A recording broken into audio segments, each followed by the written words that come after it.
खरीदारी के रुझान में कमी के बायस सब्ज मसाला जात और फलों की कीमतों में किसी कदर इस्तेहकाम आया है।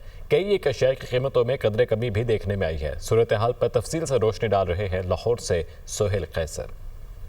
देखें, फलों और सब्जियों की कीमतों के हवाले से मेरे पास कुछ अच्छी ख़बरें हैं कि गुज़श्ता अय्याम के दौरान चूँकि रमज़ानुल मुबारक का आगाज़ था तो ख़रीदारी का बेपनाह रुझान देखने में आया, जिसकी वजह से कुछ सब्जियों और फलों की कीमतों में इजाफ़ा भी देखने को मिला। लेकिन अब वो शोर-ओ-गुल, वो गलगला जो है वो थम चुका है और जो बहुत ज़्यादा ख़रीदारी हुई उस रुझान में भी कमी रिकॉर्ड की गई है, जिसके बाद ना सिर्फ सब्जियों और फलों की कीमतों में काफ़ी हद तक स्टेबिलिटी देखने को मिली है, बल्कि मुतअद्दिद अशिया की कीमतें जो हैं उनमें भी अच्छी खासी कमी वाक़ई हुई हैं। और इस तनाज़ुर में हमने मार्केट का तफसीली सर्वे किया और कुछ कीमतें, जिस तरह केला दर्जा अव्वल जो है वो 200 रुपये से लेकर 230 रुपये तक मार्केट में बासानी दस्तियाब है। और अगर सेब की बात की जाए कि पहले जो सेब 300 रुपये किलो तक फ़रोख्त हो रहा था दर्जा अव्वल का, वो तकरीबन अब 250 रुपये किलो में बासानी दस्तियाब हो जाता है।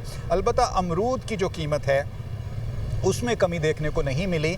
इसी तरह अगर हम टमाटर की बात करें तो टमाटर की भी बहुत ख़रीदारी हुई रमज़ान के इब्तिदाई अय्याम के दौरान, लेकिन अब 40 से 50 रुपये के दरमियान अच्छी क्वालिटी का टमाटर जो है वो बासानी दस्तियाब है। इसी तरह टिंडे जो हैं 60 रुपये किलो में मिल रहे हैं और आलू 20-60 रुपये किलो में दस्तियाब है। अदरक के जो निर्ख हैं उनमें भी थोड़ी सी कमी देखने में आई है कि 480 रुपये किलो में अच्छा अदरक जो है हमें अवेलेबल होता है।